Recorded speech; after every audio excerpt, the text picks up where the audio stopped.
ਵਾਹਿਗੁਰੂ ਸਾਹਿਬ JIO.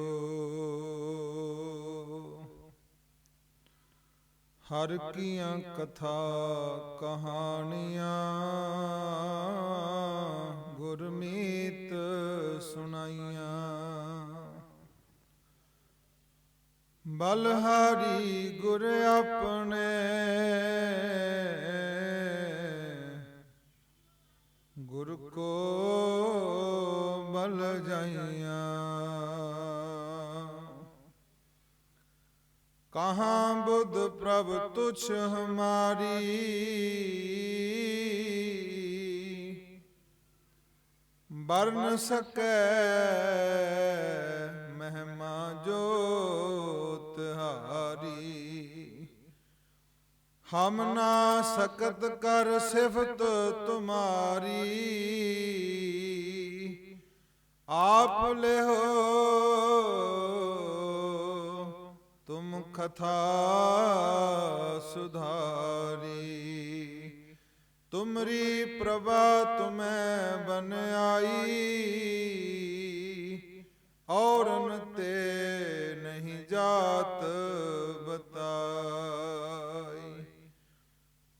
ਮੈਂ ਮੂਰਖ ਕੀ ਕੇਤਕ ਬਾਤ ਹੈ ਕੋਟ ਪਰਾਧੀ ਤਰਿਆਰੇ। ਗੁਰੂ ਨਾਨਕ ਜਿਨ ਸੁਣਿਆ ਪੇਖਿਆ ਸੇ ਫਿਰ ਗਰਬਾਸਨਾ ਪਰਿਆਰੇ। ਚਵਰ ਛਤਰ ਤਖਤ ਮਾਲਿਕ ਅੰਤਰਜਾਮੀ ਨਿਮਾਣਿਓ ਕੇ ਮਾਣ ਨਿਤਾਣਿਓ ਕੇ ਤਾਣ ਨਿਉਟਿਓ ਕੀ ਓਟ। ਦਸਾਂ ਪਾਤਸ਼ਾਹੀਆਂ ਕੀ ਜੋਤ ਧੰਨ ਧੰਨ ਸ੍ਰੀ ਗੁਰੂ ਗ੍ਰੰਥ ਸਾਹਿਬ ਜੀ ਕੀ ਹਜ਼ੂਰੀ ਅੰਦਰ ਜੁੜ ਮਿਲ ਬੈਠੇ ਗੁਰੂ ਰੂਪ ਗੁਰੂ ਖਾਲਸਾ ਜੀ। ਆਓ ਸਾਰੀ ਸੰਗਤ ਬੜੇ ਪਿਆਰ ਭਾਵਨਾ ਸਹਿਤ ਸਤਿਗੁਰਾਂ ਦੀ ਬਖਸ਼ੀ ਹੋਈ ਫਤਿਹ ਦੀ ਸਾਂਝ ਕਰੀਏ। ਆਓ ਬੜੇ ਪਿਆਰ ਭਾਵਨਾ ਸਹਿਤ ਲਵਾਓ ਹਾਜ਼ਰੀਆਂ ਬੁਲਾਓ ਫਤਿਹ। ਵਾਹਿਗੁਰੂ ਜੀ ਕਾ ਖਾਲਸਾ ਵਾਹਿਗੁਰੂ ਜੀ ਕੀ ਫਤਿਹ। ਵੱਡ ਭਾਗੀ ਹੋ ਤਨਤਾ ਦੇ ਜੋਗ ਹੋ ਜੋ ਕਿ ਰਾਤਰੀ ਦੇ ਸਮੇਂ ਕੰਮਾਂ ਕਾਰਾਂ ਨੂੰ ਸੰਕੋਚਦੇ ਹੋਏ ਤੇ ਸਤਿਗੁਰੂ ਦੇ ਪਿਆਰ ਵਿੱਚ ਭਾਵਨਾ ਕਰਕੇ ਸਤਿਗੁਰਾਂ ਦੇ ਚਰਨਾਂ ਵਿੱਚ ਜੁੜ ਮਿਲ ਬੈਠੇ ਹੋ। ਪਾਵਨ ਬਾਣੀ ਦਾ ਕੀਰਤਨ ਸਰਵਣ ਕਰਕੇ ਲਾਹਾ ਪ੍ਰਾਪਤ ਕੀਤਾ ਹੈ। ਧੰਨ ਧੰਨ ਸਤਿਗੁਰੂ ਗੁਰੂ ਨਾਨਕ ਸਾਹਿਬ ਸੱਚੇ ਪਾਤਸ਼ਾਹ ਜੀ ਦੀ ਅੰਮ੍ਰਿਤ ਬਾਣੀ ਜਪ ਨਿਸ਼ਾਨ ਜਪਜੀ ਸਾਹਿਬ ਦੀ ਪਾਵਨ ਬਾਣੀ ਜੋ ਪਿਛਲੇ ਸਮੇਂ ਵਿੱਚ ਆਪ ਜੀ ਨੇ ਗੁਰੂ ਪਿਆਰਿਓ 18 ਪੌੜੀਆਂ ਤੱਕ ਜਿਹੜੀ ਵਿਚਾਰ ਹੈ ਆਪ ਜੀ ਨੇ ਸਰਵਣ ਕੀਤੀ ਹੈ। ਆਓ ਜੋ ਅੱਜ 19ਵੀਂ ਪੌੜੀ ਤੇ ਵਿਚਾਰ ਸਤਿਗੁਰੂ ਆਪ ਕਿਰਪਾ ਕਰਕੇ ਆਪਣੇ ਵਿਚਾਰ ਤੇ ਸੁਣਨ ਦੀ ਦਾਤ ਬਖਸ਼ਿਸ਼ ਕਰਕੇ ਨਿਵਾਜਣਾ ਕਰਨ। ਆਓ ਗੁਰੂ ਪਿਆਰੇ ਸਾਰੀ ਸੰਗਤ ਇੱਕ ਵਾਰੀ ਇਸ ਪੌੜੀ ਦਾ ਪਾਠ ਕਰ ਲਈਏ ਤਾਂ ਕਿ ਵਿਚਾਰ ਕਰਨ ਵਿੱਚ ਅੱਗੇ ਸਾਰਿਆਂ ਨੂੰ ਇਹ ਸਹਾਇਤਾ ਮਿਲੇ। ਕਰੋ ਕਿਰਪਾ। ਸੰਖ ਨਾਵ ਅਸੰਖ ਥਾਵ ਅਗਮ ਅਗਮ ਸੰਖ ਲੋ। ਅਸੰਖ ਕਹਿ ਸਿਰ ਭਾਰ ਹੋਏ ਅਖਰੀ ਨਾਮ ਅਖਰੀ ਸਾਲਾਹ। ਅਖਰੀ ਗਿਆਨ ਗੀਤ ਗੁਣ ਗਾਹ ਅਖਰੀ ਲਿਖਣ ਬੋਲਣ ਬਾਣ। ਅਖਰਾ ਸਿਰ ਸੰਜੋਗ ਵਖਾਣ ਜਿਨੇ ਲਿਖੇ ਤਿਸ ਸਿਰ ਨਾਹੇ। ਜਿਵ ਫੁਰਮਾਏ ਤਿਵ ਤਿਵ ਪਾਹੇ। ਜੇਤਾ ਕੀਤਾ ਤੇਤਾ ਨਾਓ ਵਿਣ ਨਾਵੈ ਨਾਹੀ ਕੋ ਥਾਓ। ਕੁਦਰਤ ਕਵਣ ਕਹਾ ਵਿਚਾਰ ਵਾਰਿਆ ਨ ਜਾਵਾ ਏਕ ਵਾਰ। ਜੋ ਤੁਧ ਪਾਵੈ ਸਾਈ ਭਲੀ ਕਾਰ ਤੂੰ ਸਦਾ ਸਲਾਮਤ ਨਿਰੰਕਾਰ। ਧੰਨ ਧੰਨ ਸਤਿਗੁਰੂ ਗੁਰੂ ਨਾਨਕ ਸਾਹਿਬ ਸੱਚੇ ਪਾਤਸ਼ਾਹ ਜੀ ਅੱਜ ਦੀ ਪਾਵਨ ਪੌੜੀ ਵਿੱਚ ਪ੍ਰਮਾਤਮਾ ਵਾਹਿਗੁਰੂ ਦੇ ਗੁਣ ਸਤਿਗੁਰੂ ਜੀ ਬੇਅੰਤ ਰੂਪਾਂ ਵਿੱਚ ਬਿਆਨ ਕਰ ਰਹੇ ਹਨ। ਸਤਿਗੁਰੂ ਸੱਚੇ ਪਾਤਸ਼ਾਹ ਜੀ, ਜਿਵੇਂ ਕੁਝ ਮਨੁੱਖ ਤਾਂ ਕਹਿੰਦੇ ਆ ਕੇਵਲ ਪ੍ਰਮਾਤਮਾ ਇਹਨਾਂ ਥਾਵਾਂ ਤੇ ਹੀ ਹੈ, ਪਰ ਗੁਰੂ ਨਾਨਕ ਸਾਹਿਬ ਕਹਿੰਦੇ ਅਸੰਖ ਨਾਵ ਅਸੰਖ ਥਾਵ।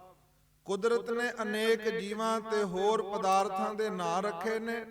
ਇਸੇ ਤਰੀਕੇ ਦੇ ਨਾਲ ਭਾਈ ਪਰਮੇਸ਼ਰ ਦੇ ਵੀ ਬੜੇ ਨਾਮ ਹਨ। ਸਤਿਗੁਰੂ ਸੱਚੇ ਪਾਤਸ਼ਾਹ ਜੀ ਅਸੰਖ ਜਿਹੜਾ ਸਾਧ ਸੰਗਤ ਜੋ ਅਣਗਿਣਤ ਹੋਵੇ, ਤੇ ਅਣਗਿਣਤ ਤੋਂ ਅੱਗੇ ਜਿਹੜਾ ਗਿਣਤੀ ਤੋਂ ਪਰੇ, ਗਿਣਤੀ ਕੋਈ ਨਹੀਂ। ਜਿਵੇਂ ਅਸੀਂ ਸਿੱਖ ਧਰਮ ਵਿੱਚ ਵਾਹਿਗੁਰੂ ਹੋਰ ਬੜੇ ਨਾਵਾਂ ਦੇ ਨਾਲ ਪ੍ਰਮਾਤਮਾ ਪਾਰ ਬ੍ਰਹਮ ਪਰਮੇਸ਼ਰ ਸਤਿਗੁਰੂ ਨਿਰੰਕਾਰ ਬੜੇ ਨਾਵਾਂ ਨਾਲ ਅਸੀਂ ਪੁਕਾਰਦੇ ਹਾਂ। ਹਿੰਦੂ ਧਰਮ ਵਿੱਚ ਰਾਮ ਰਹੀਮ, ਮੁਸਲਮਾਨ ਧਰਮ ਵਿੱਚ ਅੱਲਾਹ ਰਹੀਮ, ਹੋਰ ਬੜੇ ਤਰੀਕਿਆਂ ਦੇ ਨਾਲ ਸਤਿਗੁਰ ਦੇ ਨਾਮ ਨਾਲ ਪੁਕਾਰਦੇ ਨੇ ਲੋਕ। ਮਹਾਰਾਜ ਕਹਿੰਦੇ ਭਾਈ ਪਰਮਾਤਮਾ ਵਾਹਿਗੁਰੂ ਦੇ ਅਸੰਖ ਅਣਗਿਣਤ ਨਾਮ ਹਨ, ਜਿਨ੍ਹਾਂ ਦੇ ਬਾਰੇ ਕੋਈ ਕਹਿ ਨਹੀਂ ਸਕਦਾ, ਉਹ ਗਿਣਨ ਤੋਂ ਪਰੇ ਹਨ। ਅਸੰਖ ਥਾਵ। ਹਜੂਰ ਕਹਿੰਦੇ ਸੰਸਾਰ ਦੇ ਲੋਕ ਬਹੁਤ ਕੁਝ ਘੱਟ ਜਿਹੜੇ ਟਿਕਾਣੇ ਨੇ ਉਹ ਦੱਸ ਪਾਏ ਨੇ, ਪਰ ਗੁਰੂ ਨਾਨਕ ਸਾਹਿਬ ਕਹਿੰਦੇ ਵੀ ਪਰਮਾਤਮਾ ਦਾ ਜਿਹੜਾ ਟਿਕਾਣਾ ਹੈ ਉਹ ਭਾਈ ਗਿਣਤੀ ਤੋਂ ਪਰੇ ਹੈ। ਪਰਮਾਤਮਾ ਕਿੰਨੀਆਂ ਕੁ ਥਾਵਾਂ ਤੇ ਹੈ, ਇਸ ਬਾਰੇ ਭਾਈ ਕਿਸੇ ਨੇ ਵੀ ਪਤਾ ਨਹੀਂ ਲਗਾ ਸਕਿਆ ਕੋਈ। ਸਤਿਗੁਰੂ ਸੱਚੇ ਪਾਤਸ਼ਾਹ ਜੀ ਕਿਰਪਾ ਕਰਦੇ ਨੇ ਕਿ ਤਿੰਨ ਜਿਹੜੇ ਨੇ ਇਹ ਗੁਣ ਨੇ, ਰਜੋ ਗੁਣ, ਤਮੋ ਗੁਣ ਤੇ ਸਤੋ ਗੁਣ। ਜਦੋਂ ਕੋਈ ਇਹ ਸਤੋ ਗੁਣ ਦੀ ਪ੍ਰਾਪਤੀ ਕਰਦਾ ਹੈ ਤਾਂ ਧਰਮ ਦੇ ਬਾਰੇ ਜਾਣਨਾ ਸ਼ੁਰੂ ਕਰਦਾ ਹੈ। ਗੁਰੂ ਪਿਆਰਿਓ, ਜਿਹੜਾ ਰਜੋ ਗੁਣ ਹੈ ਇਹ ਮਨੁੱਖ ਬਿਰਤੀ ਵਾਲਾ ਕੇਵਲ ਰਾਜਸੀ ਦੇ ਭਾਵ ਰਾਜਿਆਂ ਵਾਲੇ ਗੁਣ ਆਪਣੇ ਮਨ ਅੰਦਰ ਧਾਰਨਾ ਚਾਹੁੰਦਾ ਹੈ। ਉਹ ਹਰ ਵੇਲੇ ਰਾਜਿਆਂ ਵਾਲੇ ਜਿਹੜੇ ਸੁੱਖ ਨੇ ਉਹ ਮੰਨਣਾ ਚਾਹੁੰਦਾ, ਉਹਨੂੰ ਰਜੋ ਗੁਣ ਕਿਹਾ। ਦੂਜਾ ਗੁਣ ਕਿਹਾ ਤਮੋ ਗੁਣ। ਬਹੁਤ ਮਨੁੱਖ, ਜ਼ਿਆਦਾਤਰ ਲੋਕ ਜਿਹੜੇ ਤਮੋ ਗੁਣ ਵਿੱਚ ਰਹਿੰਦੇ ਆ। ਉਹ ਤਮੋ ਗੁਣ ਕਿਹੜਾ? ਕੇਵਲ ਉਹਨਾਂ ਨੂੰ ਖਾਣ ਪੀਣ ਦੀ ਹਰ ਵੇਲੇ ਲੱਗੀ ਰਹਿੰਦੀ ਹੈ। ਉਹਨਾਂ ਨੂੰ ਕੇਵਲ ਹਰ ਵੇਲੇ ਇਹ ਲੱਗਿਆ ਲੈਂਦਾ ਕੀ ਕੱਲ ਖਾਣਾ, ਸੌਣ ਵੇਲੇ ਕੀ ਖਾਣਾ। ਹੁਣ ਸਾਨੂੰ ਦੇਖਣਾ ਅਸੀਂ ਕਿਹੜੀ ਬਿਰਤੀ ਵਿੱਚ ਜਿੰਨੇ ਆ। ਮਾਰੇ ਕਹਿੰਦੇ ਇੱਕ ਰਾਜਸੀ ਗੁਣ ਹੈ, ਇੱਕ ਤਾਮਸੀ ਹੈ। ਇੱਕ ਰਾਜਸੀ ਉਹ ਨੇ ਜਿਹੜੇ ਹਰ ਵੇਲੇ ਰਾਜ ਚਾਹੁੰਦੇ ਆ, ਚੰਗਾ ਸੁੱਖ ਮੰਨਣਾ ਚਾਹੁੰਦੇ ਆ। ਦੂਜਾ ਤਾਮਸੀ ਜਿਹੜੇ ਹਰ ਵੇਲੇ ਖਾਣ ਪੀਣ ਦੇ ਬਾਰੇ ਸੋਚਦੇ ਆ। ਤੀਜੀ ਗੱਲ ਮਹਾਰਾਜ ਗੁਰੂ ਨਾਨਕ ਸਾਹਿਬ ਕਹਿੰਦੇ ਆ ਸਤੋ ਗੁਣ, ਜਿਹੜੇ ਭਾਈ ਧਰਮ ਦੇ ਕੰਮ ਹੀ ਕੇਵਲ ਕਰਦੇ ਆ। ਆ ਤੁਸੀਂ ਦੇਖੋਗੇ ਬਹੁਤ ਮਨੁੱਖ ਜਿਹੜੇ ਤਾਮਸੀ ਨੇ ਉਹ ਦੁਨਿਆਵੀ ਕੰਮਾਂ ਕਾਰਾਂ ਵਿੱਚ ਹੀ ਲੱਗੇ ਰਹਿੰਦੇ ਆ। ਉਹਨਾਂ ਨੂੰ ਹਰ ਵੇਲੇ ਹੀ ਇਹ ਖਾਣ ਪੀਣ ਦਾ ਕੰਮ, ਪਰਿਵਾਰ ਦਾ ਕੰਮ ਹੈ। ਪਰ ਜਿਹੜੇ ਸਤੋ ਗੁਣ ਵਾਲੇ ਹਨ ਉਹ ਕੇਵਲ ਧਰਮ ਦੇ ਕਾਰਜ, ਧਰਮ ਦੇ ਕੰਮ, ਸਾਧ ਸੰਗਤ ਜੋ ਨਿਤਾ ਪ੍ਰਤੀ ਜਿਹੜੇ ਉਹ ਚੰਗੇ ਕਰਮ ਕਰਦੇ ਹਨ। ਸਤਿਗੁਰੂ ਸੱਚੇ ਪਾਤਸ਼ਾਹ ਕਹਿੰਦੇ ਨੇ ਕਿ ਭਾਈ ਪਰਮਾਤਮਾ ਵਾਹਿਗੁਰੂ ਦੇ ਗੁਣ ਜਿਹੜੇ ਨੇ ਗਿਣੇ ਨਹੀਂ ਜਾ ਸਕਦੇ, ਤੇ ਜਿਨੇ ਜਾਣ ਲਿਆ ਉਹ ਭਾਈ ਉਹਨਾਂ ਗੁਣਾਂ ਦੀ ਮਹਿਮਾ ਨਹੀਂ ਕਹਿ ਸਕਦਾ। ਆ ਪਿਛਲੇ ਸਮੇਂ ਵਿੱਚ ਇੱਕ ਬਚਨ ਆਇਆ, ਮਹਾਰਾਜ ਕਹਿੰਦੇ ਅਸੰਖ ਨਾਵ ਅਸੰਖ ਥਾਵ, ਕਿ ਜੇ ਕਿਸੇ ਨੇ ਪਰਮਾਤਮਾ ਨੂੰ ਪਹਿਲੀ ਗੱਲ ਤੇ ਜਾਣ ਨਹੀਂ ਸਕਦਾ, ਜੇ ਕੋਈ ਜਾਣ ਲਿਆ ਤੇ ਉਹਦੇ ਗੁਣ ਬਿਆਨ ਨਹੀਂ ਕਰ ਸਕਦਾ। ਜੇ ਹੋ ਆਖਾਂ, ਬਚਨ ਆਉਂਦਾ ਨਾ ਸੀ ਸਾਰੇ ਪੜਦੇ, ਜੇ ਹੋ ਜਾਣਾ ਆਖਾਂ ਨਹੀਂ, ਕਹਿਣਾ ਕਥਨ ਨਾ ਜਾਈ। ਵੀ ਜੇ ਉਹਦੇ ਗੁਣ ਪਤਾ ਲੱਗ ਗਿਆ ਫਿਰ ਉਹਦੇ ਗੁਣ ਜਿਹੜੇ ਮਹਿਮਾ ਨਹੀਂ ਉਹ ਕਹੇ ਨਹੀਂ ਜਾ ਸਕਦੇ। ਸਤਿਗੁਰੂ ਸੱਚੇ ਪਾਤਸ਼ਾਹ ਕਹਿੰਦੇ ਅਨੇਕ ਉਹਦੇ ਨਾਮ ਨੇ, ਅਨੇਕ ਉਹਦੀਆਂ ਜਿਹੜੀਆਂ ਨੇ ਅਣਗਿਣਤ ਥਾਵਾਂ ਨੇ ਜਿੱਥੇ ਉਹ ਪਰਮੇਸ਼ਰ ਵਾਹਿਗੁਰੂ ਰਹਿਣ ਲੱਗ ਪਿਆ ਰਹਿੰਦਾ ਹੈ। ਗੁਰੂ ਪਿਆਰੋ, ਜਦੋਂ ਅਸੀਂ ਬਾਣੀ ਪੜ੍ਹਦੇ ਆ ਨਾ, ਮੈਂ ਇੱਕ ਬੇਨਤੀ ਕਰਾਂ, ਬਾਣੀ ਅਸੀਂ ਬੜੀ ਪੜ੍ਹਦੇ ਆ, ਪੜ੍ਹਨੀ ਚਾਹੀਦੀ ਹੈ, ਪਰ ਕਈ ਵਾਰੀ ਉਹ ਬਾਣੀ ਸਤਿਗੁਰ ਤੇ ਦਰ ਤੇ ਪ੍ਰਵਾਨ ਕਿਉਂ ਨਹੀਂ ਹੁੰਦੀ? ਇਹ ਬਹੁਤ ਵੱਡਾ ਵਿਸ਼ਾ ਹੈ। ਇੱਕ ਮਨ ਨਹੀਂ ਜੁੜਦਾ, ਇੱਕ ਬਾਣੀ ਪੜ੍ਹੀ ਹੈ ਪ੍ਰਵਾਨ ਨਹੀਂ ਹੁੰਦੀ। ਸਤਿਗੁਰੂ ਤਾਂ ਹੀ ਸਾਨੂੰ ਵਾਰ-ਵਾਰ ਕਹਿੰਦੇ ਕਿ ਜਦੋਂ ਵਾਰ-ਵਾਰ ਬਾਣੀ ਪੜ੍ਹੇਗਾ ਤੇ ਜਿਸ ਭਾਵਨਾ ਕਰਕੇ, ਜਿਸ ਸਮੇਂ, ਜਿਸ ਰਸ ਵਿੱਚ ਗੁਰੂ ਨਾਨਕ ਸਾਹਿਬ ਨੇ ਬਾਣੀ ਉਚਾਰੀ, ਜਿੰਨਾ ਚਿਰ ਉਸ ਰਸ ਵਿੱਚ ਨਹੀਂ ਆਵੇਂਗਾ ਬਾਣੀ ਦਾ ਤੈਨੂੰ ਲਾਭ ਨਹੀਂ ਮਿਲਣਾ। ਹੁਣ ਮੰਨ ਲਓ ਕਿ ਕੋਈ ਕਿਰਸਾਨੀ ਕਿਰਸਾਨ ਕਰਦਾ, ਉਹ ਸਾਰੀ ਕਿਰਸ਼ਾਨੀ ਕਰਦਾ ਹੈ, ਤੇ ਜੇ ਉਹਦੀ ਕੋਈ ਨਕਲ ਲਾਏ ਕਰੇ ਉਦਾਂ ਹੀ ਪਰ ਪਤਾ ਨਾ ਹੋਵੇ ਤੇ ਕੋਈ ਕਲਾਹਾ ਨਹੀਂ ਮਿਲਣਾ। ਗੁਰੂ ਪਿਆਰਿਓ, ਪਾਣੀ ਦਵੇ ਪਰ ਜਦੋਂ ਫਸਲ ਸੁੱਕ ਜੇ, ਬੀਜ ਸੁੱਕ ਜੇ ਤਾਂ ਦੇਵੇ ਤੇ ਫਸਲ ਨਹੀਂ ਹੋਣੀ, ਨੁਕਸਾਨ ਹੋ ਜਾਏਗਾ। ਗੁਰੂ ਨਾਨਕ ਸਾਹਿਬ ਕਹਿੰਦੇ ਜਿਵੇਂ ਹੁਣ ਜਿਹੜੀ ਵੀ ਅਸੀਂ ਬਾਣੀ ਪੜ੍ਹਦੇ ਹਾਂ, ਮੰਨ ਲਓ ਜਪਜੀ ਸਾਹਿਬ ਹੈ, ਜਪਜੀ ਸਾਹਿਬ ਦੀ ਬਹੁਤ ਵੱਡੀ ਮਹਿਮਾ ਹੈ। ਹੁਣ ਕੋਈ ਜਪਜੀ ਸਾਹਿਬ ਪੜ੍ਹੇ ਪਰ ਉਹਦਾ ਮਨ ਵਿਕਾਰਾਂ ਵਿੱਚ ਗਲਤਾਨ ਰਵੇ, ਉਹਦਾ ਮਨ ਸੰਸਾਰਿਕ ਕੰਮਾਂ ਵਿੱਚ ਰਵੇ ਤੇ ਫਲ ਨਹੀਂ ਮਿਲਣਾ। ਫਿਰ ਗੁਰੂ ਨਾਨਕ ਸਾਹਿਬ ਨੇ ਜਿਸ ਰਸ ਵਿੱਚ ਇਹ ਬਾਣੀ ਉਚਾਰੀ, ਇੱਕ ਨਾ ਇੱਕ ਦਿਨ ਜਿਸ ਦਿਨ ਇਹ ਰਸ ਆ ਜਾਏਗਾ, ਉਸ ਭਾਵਨਾ ਕਰਕੇ ਉਸ ਬਿਰਤੀ ਵਿੱਚ ਇਸ ਜਪਜੀ ਸਾਹਿਬ ਨੂੰ ਪੜ੍ਹੇਗਾ ਤੇ ਸਤਿਗੁਰੂ ਸੱਚੇ ਪਾਤਸ਼ਾਹ ਕਹਿੰਦੇ ਫਿਰ ਸਾਰੀਆਂ ਕਿਰਪਾਵਾਂ ਉਸ ਮਨੁੱਖ ਤੇ ਹੋ ਜਾਣਗੀਆਂ। ਇੱਕ ਸ਼ਬਦ ਆਉਂਦਾ ਹੈ ਗੁਰੂ ਪਿਆਰਿਓ ਬਾਣੀ ਵਿੱਚ, ਧੰਨ ਗੁਰੂ ਨਾਨਕ ਸਾਹਿਬ ਸੱਚੇ ਪਾਤਸ਼ਾਹ ਜੀ ਕਿਰਪਾ ਕਰਦੇ ਨੇ ਕਿ ਜਿਹੋ ਜਾਣਾ ਆਖਾ ਨਹੀਂ, ਇਹ ਬਚਨ ਆਪਾਂ ਸਰਵਣ ਕੀਤਾ। ਤੇ ਕਬੀਰ ਸਾਹਿਬ ਬਚਨ ਕਰਦੇ ਆ, ਕਬੀਰ ਚਰਨ ਕਮਲ ਕੀ ਮੋਜ ਕੋ ਕਹੋ ਕੈਸੇ ਉਨਮਾਨ, ਕਹਿਬੇ ਕੋ ਸੋਭਾ ਨਹੀਂ ਦੇਖਾ ਹੀ ਪ੍ਰਵਾਨ। ਕਿ ਜਿੰਨਾ ਚਿਰ ਪਾਈ ਉਹ ਰਸ ਪ੍ਰਾਪਤ ਨਹੀਂ ਹੁੰਦਾ, ਮਨੁੱਖ ਜਿਹੜਾ ਹੋਰਨਾਂ ਰਸਾਂ ਵਿੱਚ ਜਿਹੜਾ ਉਹ ਬਹੁਤ ਗਲਤਾਨ ਰਹਿੰਦਾ। ਸਤਿਗੁਰੂ ਸੱਚੇ ਪਾਤਸ਼ਾਹ ਜੀ ਕਿਰਪਾ ਕਰਦੇ ਨੇ, ਜਿੰਨਾ ਚਿਰ ਇਸ ਰਸ ਵਿੱਚ ਨਹੀਂ ਆਉਂਦਾ ਉਹਨਾਂ ਚਿਰ ਬਾਣੀ ਦਾ ਪੂਰਾ ਜਿਹੜਾ ਲਾਭ ਹੈ ਗੁਰੂ ਪਿਆਰਿਓ ਪ੍ਰਾਪਤ ਨਹੀਂ ਹੁੰਦਾ। ਚਾਰ ਤਰੀਕੇ ਦਾ ਮਹਾਰਾਜ ਨੇ ਪ੍ਰਮਾਤਮਾ ਵਾਹਿਗੁਰੂ ਦੇ ਵਡਿਆਈਆਂ ਕੀਤੀਆਂ ਕਿ ਜਪਣ ਦਾ ਤਰੀਕਾ ਕੀ ਹੈ। ਸਤਿਗੁਰੂ ਸੱਚੇ ਪਾਤਸ਼ਾਹ ਕਹਿੰਦੇ ਪਹਿਲੀ ਹੈ ਬੈਖਰੀ। ਆ ਬੜੀ ਕੀਮਤੀਆਂ ਗੱਲਾਂ ਨੇ।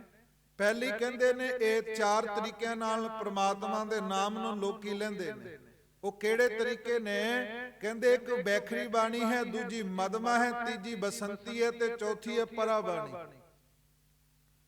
ਜਿਹਦੇ ਬਾਬਤ ਗੁਰੂ ਗ੍ਰੰਥ ਸਾਹਿਬ ਸੱਚੇ ਪਾਤਸ਼ਾਹ ਜੀ ਨੇ ਲਿਖਿਆ, ਕਹਤੇ ਸਤਿਗੁਰ ਬਚਨ ਕਰਦੇ ਸਤ ਨਾਮ ਤੇਰਾ ਪਰਾ ਪੂਰਬਲਾ। ਆਹ ਅਸੀਂ ਪੂਰਬ ਦਾ ਪਾਸਾ ਕਿਉਂ ਕਹਿੰਦੇ ਆ? ਆ ਗੱਲ ਨੂੰ ਦੇਖੋ ਕਿੱਡਾ ਮਹਾਰਾਜ ਨੇ ਕਿਰਪਾ ਕੀਤੀ ਹੈ। ਹੁਣ ਪੂਰਬਲਾ ਪਾਸਾ ਇਧਰਲੇ ਪਾਸੇ ਹੈ, ਉਹਨੂੰ ਕਹਿਣ ਦਾ ਤਰੀਕਾ ਕਿਉਂ ਹੈ? ਕਿਉਂਕਿ ਸੂਰਜ ਉਸ ਪਾਸਿਓਂ ਉਗਦਾ ਹੈ। ਸੂਰਜ ਉਗਦਾ ਤਾਂ ਅਸੀਂ ਉਹਨੂੰ ਕੀ ਕਹਿੰਦੇ ਆ? ਇਹ ਪੂਰਬਲਾ ਪਾਸਾ ਹੈ। ਮਹਾਰਾਜ ਕਹਿੰਦੇ ਜਿੰਨਾ ਚਿਰ ਮਨੁੱਖ ਪਹਿਲੇ ਜਿਹੜਾ ਪਰਾ ਬਾਣੀ ਤੇ ਨਹੀਂ ਪਹੁੰਚਦਾ, ਉਹਨਾਂ ਚਿਰ ਸਾਧ ਸੰਗਤ ਰਸ ਨਹੀਂ ਆਉਂਦਾ। ਮਨੁੱਖ ਕੀ ਕਰਦਾ ਹੈ? ਬੈਖਰੀ ਬਾਣੀ, ਮੈਂ ਤੁਹਾਨੂੰ ਸੰਖੇਪ ਵਿੱਚ ਬੇਨਤੀ ਕਰਾਂ, ਬੈਖਰੀ ਬਾਣੀ ਉਹ ਹੈ ਜਿਹੜਾ ਮਨੁੱਖ ਰਸਨਾ ਦੇ ਨਾਲ ਉਚਾਰ ਕੇ ਗਾਉਂਦਾ। ਜਿਵੇਂ ਅਸੀਂ ਨਿਤਨੇਮ ਕਰਦੇ ਆਂ, ਉਸ ਬਾਣੀ ਨੂੰ ਉੱਚੀ ਉੱਚੀ ਬੋਲ ਕੇ ਪੜ੍ਹਦੇ ਆਂ, ਉਸ ਬਾਣੀ ਦਾ ਨਾਮ ਹੈ ਗੁਰੂ ਪਿਆਰਿਓ ਬੈਖਰੀ ਬਾਣੀ, ਜਿਸ ਨੂੰ ਰਸਨਾ ਨਾਲ ਬੋੜ ਕੇ ਪੜਿਆ ਜਾਂਦਾ। ਹੁਣ ਸਾਡੀ ਅਵਸਥਾ ਕਿੱਥੇ ਅੱਜ ਪਤਾ ਲੱਗ ਜਾਏਗਾ ਸਾਰਿਆਂ ਨੂੰ। ਇਹ ਚਾਰ ਬਾਣੀਆਂ ਨੇ। ਮਹਾਰਾਜ ਕਹਿੰਦੇ ਬੈਖਰੀ ਬਾਣੀ ਉਹ ਹੈ ਜਿਸ ਬਾਣੀ ਨੂੰ ਮਨੁੱਖ ਰਸਨਾ ਦੇ ਨਾਲ ਉੱਚੀ ਉੱਚੀ ਪੜਦਾ, ਉਹਨੂੰ ਬੈਖਰੀ ਬਾਣੀ ਕਰਦੇ ਆ। ਉਹ ਪਹਿਲੀ ਅਵਸਥਾ ਹੈ। ਜਿਵੇਂ ਕਹਿ ਦਈਏ ਧਰਮ ਦੇ ਮਾਰਗ ਤੇ ਪਰਮਾਤਮਾ ਦੇ ਦਰਵਾਜ਼ੇ ਤੱਕ ਪਹੁੰਚਣ ਲਈ ਚਾਰ ਪੌੜੀਆਂ ਨੇ। ਸੌਖਾ ਤਰੀਕਾ ਵਰਤ ਲਈ, ਚਾਰ ਪੌੜੀਆਂ। ਪਹਿਲੀ ਪੌੜੀ ਹੈ ਕਿ ਮਨੁੱਖ ਬੈਖਰੀ ਬਾਣੀ ਨੂੰ ਗਾਉਂਦਾ, ਬੋਲ ਕੇ ਉੱਚੀ ਉੱਚੀ ਜਪਦਾ। ਤੇ ਦੂਜੀ ਹੈ ਗੁਰੂ ਪਿਆਰਿਓ ਮਦਮਾ ਬਾਣੀ। ਹੁਣ ਤੁਸੀਂ ਦੇਖੋਗੇ ਪਹਿਲਾਂ ਜਿਹੜਾ ਮਨੁੱਖ ਬੜਾ ਲੰਮਾ ਸਮਾਂ ਉੱਚੀ ਉੱਚੀ ਬੋਲ ਕੇ ਪੜਨ ਲੱਗ ਪਿਆ, ਤੇ ਜਿਹੜੀ ਬਾਣੀ ਨਿਤਾ ਪ੍ਰੀਤੀ ਪੜਦਾ, ਅਖੀਰਕਾਰ ਕੁਝ ਸਮੇਂ ਬਾਅਦ ਉਹ ਮਦਵਾ ਅਵਸਥਾ ਵਿੱਚ ਆ ਜਾਂਦਾ। ਉਸੇ ਬਾਣੀ ਨੂੰ ਫਿਰ ਉਹ ਅੰਦਰ ਪੜਦਾ, ਉਸੇ ਬਾਣੀ ਨੂੰ ਉਹ ਫਿਰ ਗੁਰੂ ਪਿਆਰਿਓ ਗੁਪਤ ਰੂਪ ਵਿੱਚ ਪੜਦਾ। ਆਵਾਜ਼ ਨਹੀਂ ਆਉਂਦੀ ਪਰ ਅੰਦਰ ਉਹ ਬਾਣੀ ਚੱਲ ਰਹੀ ਹੁੰਦੀ ਹੈ। ਇਹ ਦੂਜੀ ਅਵਸਥਾ ਮਦਮਾ ਬਾਣੀ। ਤੀਜੀ ਮਹਾਰਾਜ ਕਰਦੇ ਆ ਬਸੰਤੀ ਬਾਣੀ। ਇੱਕ ਹੁਣ ਤੇ ਮੂੰਹ ਨਾਲ ਕਰ ਰਿਹਾ ਸੀ, ਉੱਚੀ ਬੋਲ ਕੇ ਕਰ ਰਿਹਾ ਸੀ, ਪਰ ਹੁਣ ਕਰ ਰਿਹਾ ਪਰ ਆਵਾਜ਼ ਨਹੀਂ ਆ ਰਹੀ। ਤੀਜੀ ਜਿਹੜੀ ਅਵਸਥਾ ਮਹਾਰਾਜ ਕਹਿੰਦੇ ਆ ਬਸੰਤੀ ਬਾਣੀ, ਉਹ ਹੈ ਸਤਿਗੁਰ ਕਹਿੰਦੇ ਹਿਰਦੇ ਵਿੱਚ ਪਿਆਰ ਨਾਲ ਜਪ ਕਰਕੇ ਬਾਣੀ ਨੂੰ ਪੜ੍ਹਨਾ। ਹੁਣ ਹਿਰਦੇ ਵਿੱਚ ਚੱਲ ਰਹੀ ਹੈ, ਪਿਆਰ ਨਾਲ ਗੁਰੂ ਪਿਆਰਿਓ ਨੂੰ ਪੜਦਾ ਬਾਣੀ ਨੂੰ। ਚੌਥੀ ਅਵਸਥਾ ਮਹਾਰਾਜ ਕਹਿੰਦੇ ਪਰਾ ਜਿਹੜੀ ਅਵਸਥਾ ਹੈ ਗੁਰੂ ਪਿਆਰਿਓ, ਸਤਿਗੁਰ ਕਹਿੰਦੇ ਪਰਾ ਪੂਰਬਲਾ। ਜਿੱਥੋਂ ਇਹ ਬਾਣੀ, ਜਿੱਥੋਂ ਇਹ ਆਵਾਜ਼ ਸ਼ੁਰੂ ਹੁੰਦੀ ਹੈ, ਇਹ ਨਾਭੀ ਵਿੱਚੋਂ ਸ਼ੁਰੂ ਹੁੰਦੀ ਹੈ ਤੇ ਜਾ ਕਰਕੇ ਫਿਰ ਗੁਰੂ ਪਿਆਰਿਓ ਇਹ ਅਵਸਥਾ ਪ੍ਰਾਪਤ ਹੁੰਦੀ ਹੈ। ਜਿਵੇਂ ਸੂਰਜ ਪੂਰਬ ਵੱਲੋਂ ਉਗਦਾ ਹੈ, ਮਹਾਰਾਜ ਕਹਿੰਦੇ ਇਹ ਮਨੁੱਖ ਦਾ ਸੂਰਜ ਹੈ ਪਰਾ ਬਾਣੀ। ਤੇ ਜਦੋਂ ਇਸ ਅਵਸਥਾ ਵਿੱਚ ਪਹੁੰਚਦਾ ਹੈ ਤੇ ਸਤਿਗੁਰੂ ਸੱਚੇ ਪਾਤਸ਼ਾਹ ਕਹਿੰਦੇ ਫਿਰ ਇਹਨੂੰ ਇਹ ਰਸ ਭਾਈ ਆਉਣ ਲੱਗ ਪੈਂਦਾ। ਸਤਿਗੁਰੂ ਸੱਚੇ ਪਾਤਸ਼ਾਹ ਜੀ ਕਿਰਪਾ ਕਰਦੇ ਨੇ, ਅੱਜ ਦੀ ਪਾਵਨ ਪੌੜੀ ਵਿੱਚ ਅਸੰਖ ਨਾਮ ਅਸੰਖ ਥਾਵ ਕੇ ਸਿੰਘਾਂ ਨਾਮ ਨੇ ਪਰਮੇਸ਼ਰ ਦੇ ਅਸੰਖਾਂ ਥਾਵਾਂ ਨੇ, ਅਣਗਿਣਤ ਥਾਵਾਂ ਨੇ। ਅਸਾਂ ਅਗੰਮ ਅਗੰਮ ਅਸੰਖ ਲੋ। ਸਤਿਗੁਰ ਕਹਿੰਦੇ ਕੁਦਰਤ ਵਿੱਚ ਅਸੰਖਾਂ ਹੀ ਭਵਨ ਹਨ ਜਿਨ੍ਹਾਂ ਤੱਕ ਮਨੁੱਖ ਦੀ ਪਹੁੰਚ ਨਹੀਂ ਜਾਂਦੀ, ਕਿਉਂਕਿ ਸਾਡੀ ਅਜੇ ਅਵਸਥਾ ਨਹੀਂ। ਸਾਨੂੰ ਤੇ ਕੇਵਲ ਆ 2-4 ਸ਼ਹਿਰ ਇਹੀ ਨਜ਼ਰ ਆਉਂਦੇ ਆ, ਪਰ ਸਤਿਗੁਰ ਕਹਿੰਦੇ ਜਿਨ੍ਹਾਂ ਦੀ 10ਵਾਂ ਦਵਾਰ ਖੁੱਲ ਜਾਂਦਾ ਫਿਰ ਗੁਰੂ ਪਿਆਰਿਓ ਉਹਨਾਂ ਨੂੰ ਸਾਰਾ ਬ੍ਰਹਿਮੰਡ ਦਿਖਣ ਲੱਗ ਪੈਂਦਾ।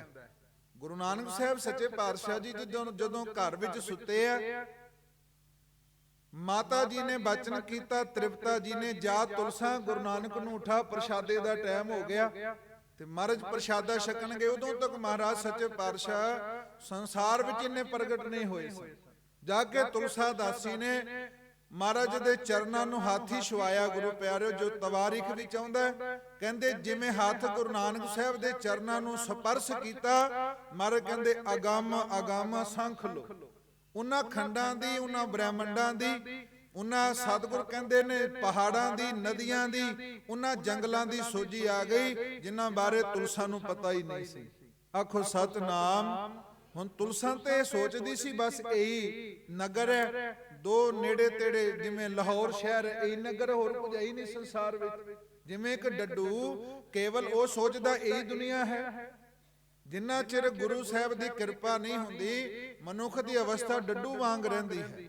ਤੁਲਸਾ ਦਾਸੀ ਕੀ ਦੇਖਦੀ ਹੈ? ਹਜ਼ਾਰਾਂ ਖੰਡ ਨੇ, ਹਜ਼ਾਰਾਂ ਬ੍ਰਹਿਮੰਡ ਨੇ, ਹਜ਼ਾਰਾਂ ਨਦੀਆਂ ਨੇ ਜਿਨ੍ਹਾਂ ਦੀ ਪਤਾ ਹੀ ਕੋਈ ਨਹੀਂ। ਮਾਤਾ ਜੀ ਨੂੰ ਆ ਕੇ ਕਹਿੰਦੀ ਹੈ, ਮਾਤਾ ਗੁਰੂ ਨਾਨਕ ਸਾਹਿਬ ਤੇ ਬਹੁਤ ਦੂਰ ਜਾ ਕਰਕੇ ਆਪਣੇ ਸੇਵਕ ਦਾ ਜਹਾਜ਼ ਤਾਰਦੇ ਪਏ ਆ। ਮਾਤਾ ਵੀ ਹੱਸਣ ਲੱਗ ਪਈ। ਅੱਗੇ ਲੋਕੀ ਮਖੌਲਾਂ ਕਰਦੇ ਸੀ, ਹੁਣ ਘਰ ਦੀ ਨੌਕਰਾਣੀ ਮਖੌਲਾਂ ਕਰਦੀ ਹੈ।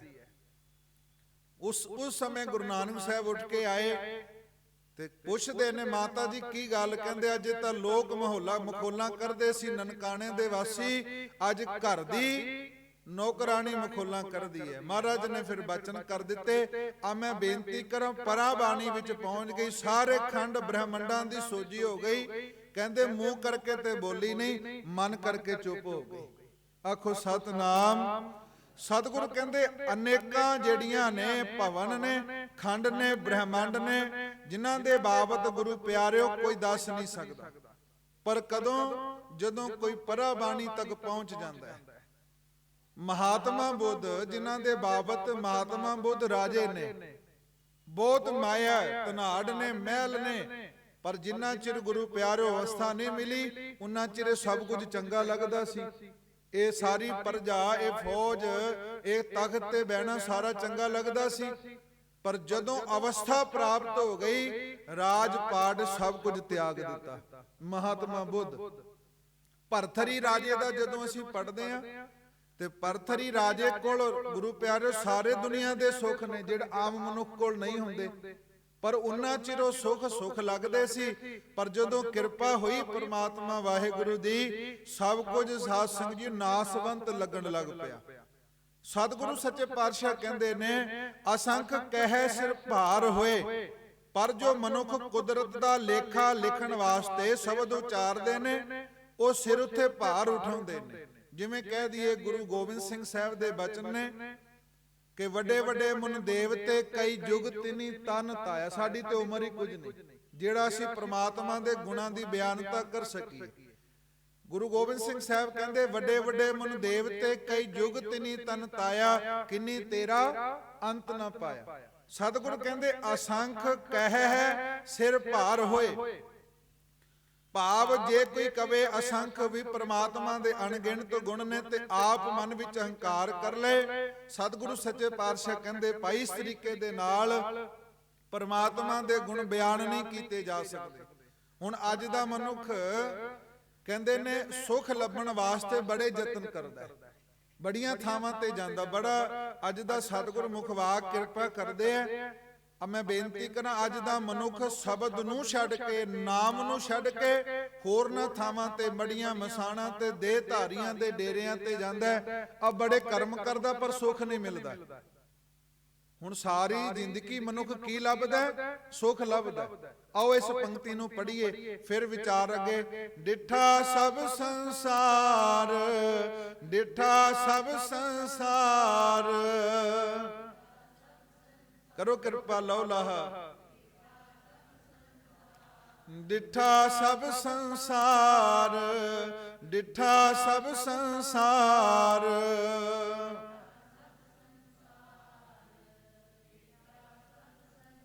ਸੁਖ ਨਾ ਨਾਮ ਬਿਨ, ਸੁਖ ਨਾ ਨਾਮ ਬਿਨ।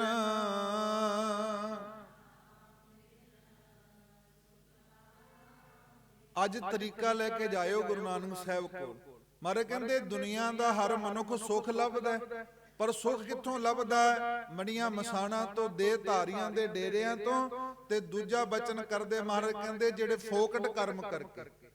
ਹੁਣ ਇੱਥੇ ਮਹਾਰਾਜ ਨੇ ਇੱਕ ਉਦਾਹਰਣ ਦਿੱਤਾ ਗੁਰੂ ਗ੍ਰੰਥ ਸਾਹਿਬ ਵਿੱਚ। ਉਹ ਉਦਾਹਰਣ ਕਿਹੜਾ ਹੈ? ਉਹਦੇ ਨਾਲ ਸਾਨੂੰ ਬਹੁਤ ਸੌਖੀ ਸਮਝ ਆ ਜਾਏ ਕਿ ਮਨੁੱਖ ਸੁਖ ਲੱਭਦਾ ਪਰ ਸੁਖ ਮਿਲਦਾ ਨਹੀਂ। ਉਹ ਕਾਰਨ ਕੀ ਹੈ? ਸਤਿਗੁਰ ਕਹਿੰਦੇ ਦੀਵਾ ਬਲੈ, ਦੀਵਾ ਬਲੈ ਅੰਧੇਰਾ ਜਾਏ। ਬੜਾ ਸਾਧ ਸੰਗਤ ਜੀ ਗੁਰੂ ਸਾਹਿਬ ਕਿਰਪਾ ਕਰਦੇ ਆ।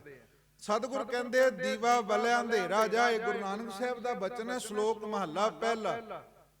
ਗੁਰੂ ਨਾਨਕ ਸਾਹਿਬ ਕਹਿੰਦੇ ਜੇ ਕੋਈ ਮਨੁੱਖ, ਦੇਖੋ ਉਦਾਹਰਣ ਕਿੱਡਾ ਕੁ ਸੌਖਾ ਹੈ ਕਿ ਸਾਡੀ ਸਮਝ ਵਿੱਚ ਪੈ ਜੇ, ਕਿ ਜੇ ਕੋਈ ਮਨੁੱਖ ਇੱਕ ਕਮਰੇ ਵਿੱਚ ਚਲੇ ਜਾਏ, ਰਾਤ ਦਾ ਸਮਾਂ ਹੋਵੇ, ਤੇ ਉਹ ਜਦੋਂ ਕਮਰੇ ਵਿੱਚ ਜਾਏ ਤੇ ਉਸ ਕਮਰੇ ਵਿੱਚ ਹਨੇਰਾ ਹੋਵੇ, ਤੇ ਉਸ ਕਮਰੇ ਵਿੱਚ ਜਾ ਕੇ ਉਹ ਗੁਰੂ ਪਿਆਰਿਓ ਆਪਣੇ ਹੱਥ ਵਿੱਚ ਡੰਡਾ ਫੜ ਲੈ।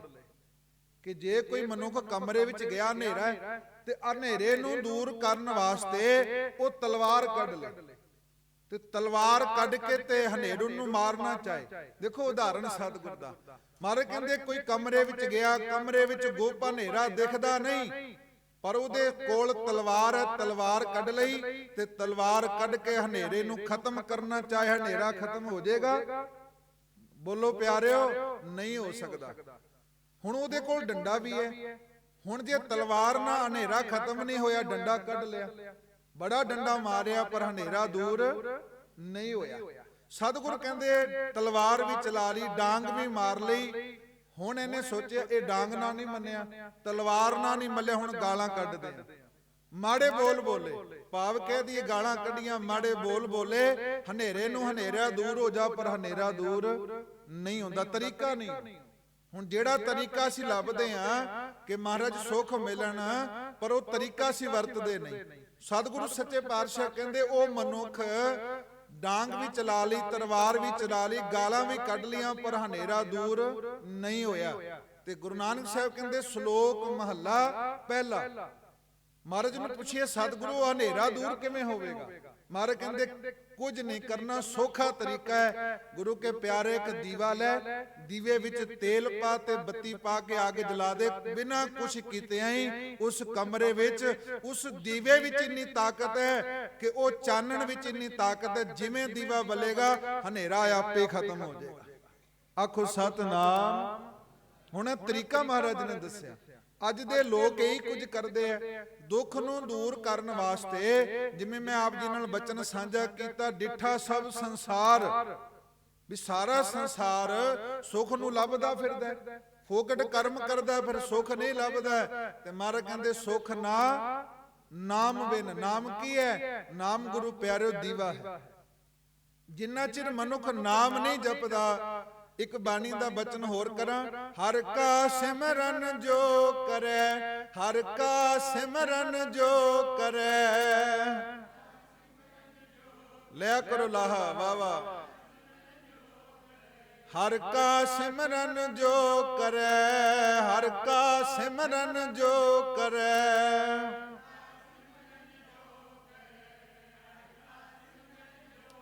ਸੋ ਸੁਖੀਆ ਸੰਸਾਰ, ਸੋ ਸੁਖੀਆ ਸੰਸਾਰ।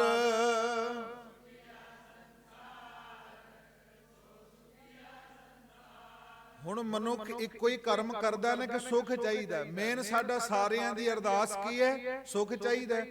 ਤੇ ਮਹਾਰਾਜ ਕਹਿੰਦੇ ਸੁਖ ਮਿਲੇਗਾ। ਡਿਠਾ ਸਭ ਸੰਸਾਰ ਸੁਖ ਨਾ, ਨਾਮ ਕੀ ਹੈ? ਦੀਵਾ ਹੈ। ਤੇ ਸਤਿਗੁਰੂ ਕਹਿੰਦੇ ਹਰ ਕਾ ਸਿਮਰਨ ਜੋ ਕਰਿਆ ਮੈਂ ਸਾਰੇ ਉਦਾਹਰਣ ਬਾਣੀ ਵਿੱਚੋਂ ਦਵਾਂਗਾ। ਸੋ ਸੁਖੀਆ ਸੰਸਾਰ ਉਹ ਸੁਖੀ ਹੈ ਭਾਈ। ਮਹਾਰਾਜ ਕਹਿੰਦੇ ਕੁਝ ਤਲਵਾਰ ਚਲਾਉਣ ਦੀ ਲੋੜ ਨਹੀਂ, ਡਾਂਗ ਮਾਰਨ ਦੀ ਲੋੜ ਨਹੀਂ, ਮਾੜਾ ਬੋਲ ਬੋਲਣ ਦੀ ਲੋੜ ਨਹੀਂ। ਕੇਵਲ ਦੀਵਾ ਜਗਾ ਦੇ, ਦੀਵੇ ਵਿੱਚ ਤਾਕਤ ਹੈ, ਹਨੇਰਾ ਦੂਰ ਕਰ ਦੇਗਾ। ਕੋਈ ਕਰਮ ਕਰਨ ਦੀ ਲੋੜ ਨਹੀਂ। ਸਤਿਗੁਰੂ ਕਹਿੰਦੇ ਕੇਵਲ ਤੇ ਕੇਵਲ ਤੂੰ ਨਾਮ ਜਪ, ਸ਼ਬਦ ਦੀ ਕਮਾਈ ਕਰ। ਸ਼ਬਦ ਦੀ ਕਮਾਈ ਵਿੱਚ ਤਾਕਤ ਹੈ, ਤੇਰੇ ਜੀਵਨ ਵਿੱਚ ਦੁੱਖਾਂ ਦਾ ਹਨੇਰਾ ਖਤਮ ਹੋ ਜਾਏਗਾ। ਇਹ ਦੁੱਖ ਹਨੇਰਾ ਹੈ ਤੇ ਸਤਿਗੁਰੂ ਸੱਚੇ ਪਾਤਸ਼ਾਹ ਕਹਿੰਦੇ ਨਾਮ ਦੀਵਾ ਹੈ। ਦੁੱਖ ਜਿਹੜਾ ਹਨੇਰਾ, ਨਾਮ ਜਿਹੜਾ ਪਾਤਸ਼ਾਹ ਜੀ ਕਹਿੰਦੇ ਨੇ ਉਹ ਹਨੇਰਾ ਰੂਪੀ ਜਿਹੜਾ ਦੁੱਖ ਹੈ ਉਹ ਦੂਰ ਹੋ ਜਾਏਗਾ।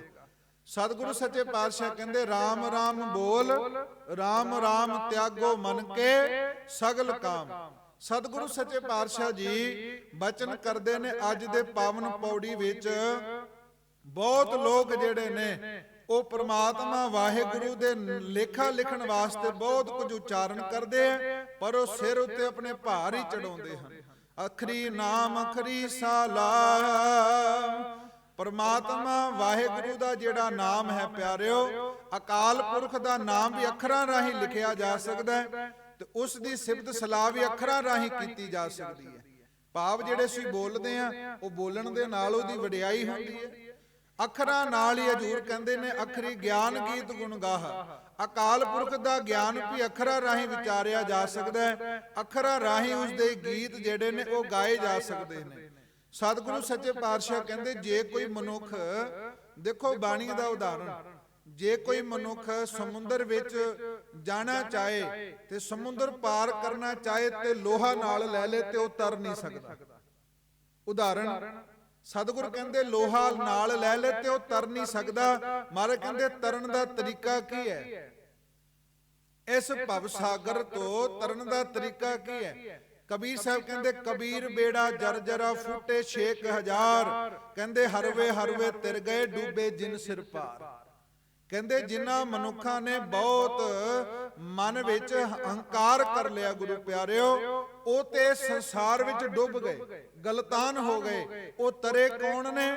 ਸਤਿਗੁਰੂ ਸੱਚੇ ਪਾਤਸ਼ਾਹ ਕਹਿੰਦੇ ਨੇ ਤਰੇ ਉਹ ਨੇ ਜਿਨ੍ਹਾਂ ਨੇ ਪਰਮਾਤਮਾ ਵਾਹਿਗੁਰੂ ਦੇ ਨਾਮ ਦੀ ਵਿਚਾਰ ਕੀਤੀ। ਹਰਵੇ ਹਰਵੇ ਤਿਰ ਗਏ, ਜਿਨ੍ਹਾਂ ਦੇ ਮਨ ਵਿੱਚ ਹੰਕਾਰ ਨਹੀਂ ਰਿਹਾ ਕੋਈ, ਉਹ ਗੁਰੂ ਪਿਆਰੇ ਸੁ ਭਵ ਸਾਗਰ ਤੋਂ ਤਰ ਗਏ। ਹੁਣ ਸਤਿਗੁਰੂ ਸੱਚੇ ਪਾਤਸ਼ਾਹ ਜੀ ਇੱਕ ਬਚਨ ਬੜਾ ਪਿਆਰਾ ਕਰਦੇ ਆ। ਪਹਿਲਾਂ ਤੇ ਮੈਂ ਬੇਨਤੀ ਕੀਤੀ ਸੁੱਖ ਕਿਵੇਂ ਮਿਲੇਗਾ, ਤੇ ਸੁੱਖ ਦਾ ਬਚਨ ਨਾਮ ਬਾਣੀ ਤੇ ਸ਼ਬਦ ਦੀ ਕਮਾਈ। ਜਿਵੇਂ ਦੀਵਾ ਹਨੇਰਾ ਦੂਰ ਕਰਦਾ ਤੇ ਹੁਣ ਮਹਾਰਾਜ ਕਹਿੰਦੇ ਪਰਮਾਤਮਾ ਨੂੰ ਮਿਲਣ ਦਾ ਤਰੀਕਾ ਕੀ ਹੈ ਗੁਰੂ ਪਿਆਰਿਓ। ਹੁਣ ਪਹਿਲੀ ਗੱਲ ਤੇ ਸਾਡੀ ਅਰਦਾਸ ਨਹੀਂ, ਸਾਡੀ ਤੇ ਅਰਦਾਸ ਹੈ ਕੇਵਲ ਮਾਇਆ ਚਾਹੀਦੀ ਹੈ, ਸੁੱਖ ਚਾਹੀਦੇ ਹੈ, ਤੇ ਉਹ ਸੁੱਖ ਦਾ ਮਹਾਰਾਜ ਨੇ ਇਹ ਨਿਚੋੜ ਕਰ ਦਿੱਤਾ, ਦਵਾਈ ਨਾਮ ਹੈ। ਪਰ ਜੇ ਹੁਣ ਕੋਈ ਨਾਨਕ ਸਤਿਗੁਰ ਨੂੰ ਮਿਲਣ ਦੀ ਆਸ ਮਨ ਵਿੱਚ ਰੱਖਦਾ ਹੋਵੇ, ਬਹੁਤ ਘੱਟ ਨੇ ਜਿਨ੍ਹਾਂ ਦੇ ਮਨ ਵਿੱਚ ਇਹ ਆਸ ਹੈ ਕਿ ਅਸੀਂ ਮਹਾਰਾਜ ਦੇ ਦੀਦਾਰ ਕਰਨੇ ਆ, ਅਸੀਂ ਸਤਿਗੁਰ ਨੂੰ ਮਿਲਣਾ ਹੈ। ਤੇ ਮਹਾਰਾਜ ਇੱਕ ਬਚਨ ਕਰਦੇ ਆ ਕਿ ਇਹ 3 ਗੁਣ ਆਪਣੇ ਅੰਦਰ ਲੈ ਲੈ, ਤੇ ਜਿਸ ਦਿਨ ਇਹ 3 ਗੁਣ ਤੂੰ ਲੈ ਲਵੇਂਗਾ ਤੈਨੂੰ ਪ੍ਰਤੱਖ ਪਰਮੇਸ਼ਰ ਦੇ ਦਰਸ਼ਨ ਹੋ ਜਾਣਗੇ। ਇਹ ਗੁਣ ਬੜੇ ਕੀਮਤੀ ਹੈ। ਗੁਰੂ ਨਾਨਕ ਸਾਹਿਬ ਸੱਚੇ ਪਾਤਸ਼ਾਹ ਜੀ ਕਿਰਪਾ ਕਰਦੇ ਆ, ਕਹਿੰਦੇ ਕਵਣ ਸੋ ਅੱਖਰ ਖਵਣ ਗੁਣ ਕਵਣ ਸੋ ਮਣੀਆਂ ਮੰਤ ਕਵਣ ਸੋ ਵੇਸੋ ਹਉ ਕਰੀ ਜਿਤ ਵਸਾਵੇ ਕੰਤ। ਹੁਣ ਜੇ ਗੁਰੂ ਨਾਨਕ ਸਾਹਿਬ ਨੂੰ ਪੁੱਛੀਏ ਮਰ ਜੋ ਕਿਹੜਾ ਅੱਖਰ ਹੈ ਜਿਸ ਨਾਲ ਮੈਂ ਤੇਰੀ ਵਡਿਆਈ ਕਰਾਂ, ਕਵਣ ਕਿਹੜਾ ਉਹ ਗੁਣ ਹੈ ਤੇ ਕਿਹੜਾ ਉਹ ਸ਼੍ਰੋਮਣੀ ਮੰਤਰ ਹੈ ਜਿਸ ਨੂੰ ਜਪ ਕੇ ਪਾਤਸ਼ਾਹ ਤੂੰ ਮੇਰੇ ਵਸ ਵਿੱਚ ਹੋ ਜਾ। ਕਿਉਂਕਿ ਬਾਣੀ ਕੀ ਕਹਿੰਦੀ ਹੈ, ਤੂੰ ਭਗਤਾਂ ਕੈ ਵਸ ਭਗਤਾਂ ਤਾਣ ਤੇਰਾ। ਤੇ ਮਹਾਰਾਜ ਸੱਚੇ ਪਾਤਸ਼ਾਹ ਜੀ ਨੂੰ ਪੁੱਛੀਏ ਗੁਰੂ ਗ੍ਰੰਥ ਸਾਹਿਬ ਕਿਰਪਾ ਕਰੋ ਮਹਾਰਾਜ ਕਿਹੜਾ ਅੱਖਰ ਤੁਹਾਡੀ ਵਡਿਆਈ ਵਿੱਚ ਉਚਾਰਾਂ, ਕਿਹੜਾ ਮਹਾਰਾਜ ਗੁਣ ਗਾਵਾਂ ਤੇ ਕਿਹੜਾ ਮੰਤਰ ਪੜਾਂ ਜਿਸ ਵਿੱਚ ਪ੍ਰਮਾਤਮਾ ਤੂੰ ਮੇਰੇ ਵਸ ਵਿੱਚ ਆ ਜਾ। ਗੁਰੂ ਪਿਆਰਿਓ ਦੁਨੀਆ ਨੂੰ ਵਸ ਕਰਨਾ ਹੋਵੇ ਬੜਾ ਕੁਝ ਕਰਨਾ ਪੈਂਦਾ ਹੈ, ਪਰ ਮਹਾਰਾਜ ਕਹਿੰਦੇ ਜੇ ਪ੍ਰਮਾਤਮਾ ਨੂੰ ਵਸ ਵਿੱਚ ਕਰਨਾ ਹੈ ਤੇ ਸਤਿਗੁਰੂ ਸੱਚੇ ਪਾਤਸ਼ਾਹ ਕਹਿੰਦੇ 3 ਗੁਣ ਨੇ। ਉਹ ਕਿਹੜੇ ਗੁਣ ਨੇ? ਮਹਾਰਾਜ ਨੂੰ ਪੁੱਛਿਆ ਸੀ ਨਾ ਮਹਾਰਾਜ ਕਿਹੜਾ ਅੱਖਰ ਹੈ ਜਿਸ ਨਾਲ ਤੂੰ ਵਸ ਵਿੱਚ ਆਉਂਦਾ ਹੈ, ਤੇ ਮਹਾਰਾਜ ਕਹਿੰਦੇ ਅੱਖਰ ਹੈ ਨਿਵਣ ਸੋ ਅੱਖਰ। ਆ ਸਾਰਿਆਂ ਵਾਸਤੇ ਹੀ ਹੈ। ਮਹਾਰਾਜ ਕਹਿੰਦੇ ਜਿਹੜਾ ਸਾਨੂੰ ਮਿਲਣਾ ਚਾਹੁੰਦਾ, ਸਾਡੇ ਦੀਦਾਰ ਕਰਨਾ ਚਾਹੁੰਦਾ, ਮਹਾਰਾਜ ਕਹਿੰਦੇ ਨਿਵਣਾ ਉਹ ਸਿੱਖ ਲਵੇ। ਕੋਈ ਜਿੰਨਾ ਮਰਜ਼ੀ ਬੋਲੀ ਜਾਏ ਗੁਰੂ ਪਿਆਰਿਓ, ਭਾਵੇਂ ਮਾੜਾ ਬੋਲੇ ਕੋਈ ਚੰਗਾ ਬੋਲੇ, ਪਰ ਉਹਨੂੰ ਕਦੇ ਉਲਟ ਕੇ ਜਵਾਬ ਨਹੀਂ ਦੇਣਾ, ਜੋ ਮਰਜ਼ੀ ਬੋਲੀ ਜਾਏ ਕੋਈ। ਮਹਾਰਾਜ ਕਹਿੰਦੇ ਕਿਸੇ ਦਾ ਬੋਲਿਆ ਹੋਇਆ ਆਪਣੇ ਅੰਦਰ ਸਹਾਰ ਲੈਣਾ, ਇਹ ਤਪਾਂ ਸਿਰ ਤਪ ਹੈ। ਕੋਈ ਜਿਵੇਂ ਸਾਨੂੰ ਕੋਈ ਮਾੜਾ ਬੋਲੇ ਤੇ ਅਸੀਂ ਕਿੱਥੇ ਬੋਲਣ ਦਿੰਦੇ ਆ, ਜੇ ਕਿਤੇ ਇੱਕ ਸੁਣਾਉਂਦਾ ਅਸੀਂ 10 ਸੁਣਾਉਂਦੇ ਆ। ਮਹਾਰਾਜ ਕਹਿੰਦੇ ਇਦਾਂ ਨਹੀਂ ਕਰਨਾ। ਸਤਿਗੁਰੂ ਕਹਿੰਦੇ ਜੇ ਪ੍ਰਮਾਤਮਾ ਨੂੰ ਮਿਲਣਾ ਤੇ ਇਹ ਤਰੀਕਾ ਅਪਣਾ ਲੈ, ਤੈਨੂੰ ਜੋ ਮਰਜ਼ੀ ਕੋਈ ਕਹੀ ਜਾਏ, ਮਾੜਾ ਕਹੇ ਚੰਗਾ ਕਹੇ, ਤੇ ਆਪਣੇ ਅੱਖਰ ਸਹਾਰਨਾ। ਕੋਈ ਮਾੜਾ ਕਹੀ ਜਾਏ ਕੋਈ ਗੱਲ ਨਹੀਂ, ਤੂੰ ਉਹਦੇ ਕਹੇ ਹੋਏ ਜਿਹੜੇ ਕੌੜੇ ਬੋਲਨੇ ਆਪਣੇ ਅੰਦਰ ਸਹਾਰ ਲੈਣੇ ਆ। ਉਹ ਕਿਉਂ? ਕਿਉਂਕਿ ਤੂੰ ਪ੍ਰਮਾਤਮਾ ਨੂੰ ਮਿਲਣਾ ਹੈ। ਆਖੋ ਸਤਨਾਮ। ਤੀਜਾ ਬਚਨ ਕਰਦੇ ਖਵਣ ਗੁਣ। ਖਵਣ ਦਾ ਇੱਕ ਤੇ ਹੈ ਕਿ ਜੋ ਕੁਝ ਕਿਸੇ ਨੇ ਬੋਲਿਆ ਉਹ ਸਹਾਰ ਜਾਣਾ। ਦੂਜਾ ਗੁਣ ਹੈ ਗੁਰੂ ਪਿਆਰਿਓ ਮਿੱਠਾ ਬੋਲਣਾ, ਕਦੇ ਮਾੜਾ ਨਹੀਂ ਬੋਲਣਾ, ਕਦੇ ਕਿਸੇ ਦਾ ਦਿਲ ਨਹੀਂ ਦੁਖਾਉਣਾ। ਖਵਣ ਸੋ ਮਹਾਰਾਜ ਕਹਿੰਦੇ ਸਦਾ ਹੀ ਮਿੱਠਾ ਬੋਲਣਾ, ਕਿਉਂਕਿ ਬਾਣੀ ਦਾ ਵੀ ਬਚਨ ਹੈ ਮਿੱਠ ਬੋਲੜਾ ਜੀ ਹਰ ਸੱਜਣ ਸੁਆਮੀ ਮੋੜਾ। ਉਹ ਕਦੇ ਨਾ ਬੋਲੇ ਕੌੜਾ। ਮਾਲਕ ਕਹਿੰਦੇ ਪ੍ਰਮਾਤਮਾ ਦਾ ਗੁਣ ਹੈ ਉਹ ਮਿੱਠਾ ਬੋਲਦਾ, ਤੇ ਸਿੱਖਾ ਤੂੰ ਵੀ ਮਿੱਠਾ ਬੋਲੀ, ਤੇਰੇ ਮੁਖ ਵਿੱਚੋਂ ਕਦੇ ਮਾੜੇ ਬੋਲ ਨਾ ਬੋਲੇ ਜਾ। ਜੇ ਤੂੰ ਮੈਨੂੰ ਮਿਲਣਾ, ਇੱਕ ਤੇ ਕਿਸੇ ਦਾ ਬੋਲਿਆ ਹੋਇਆ ਸਹਾਰ ਲੈਣਾ, ਦੂਜਾ ਸਦਾ ਮਿੱਠੇ ਬੋਲ ਬੋਲਣੇ ਆ। ਤੀਜਾ ਮਹਾਰਾਜ ਬਚਨ ਕਰਦੇ ਆ ਕਿ ਜਿਹਬਾ ਮਣੀਆਂ ਮੰਤ। ਆ ਤੀਜਾ ਬਚਨ ਵੀ ਚੇਤੇ ਰੱਖ ਲਿਓ ਕਿ ਹਰ ਵੇਲੇ ਪ੍ਰਮਾਤਮਾ ਦੇ ਨਾਮ ਨੂੰ ਮਨ ਵਿੱਚ ਵਸਾਉਣਾ। ਜਿਹਬਾ ਮਣੀਆਂ ਮੰਤ। ਤੇ ਜਦੋਂ ਇਹ ਕੁਝ ਕਰੇਗਾ, ਸਤਿਗੁਰ ਕਹਿੰਦੇ ਏ ਤ੍ਰੈ ਪ੍ਰੈਣੇ ਵੇਸ ਕਰ।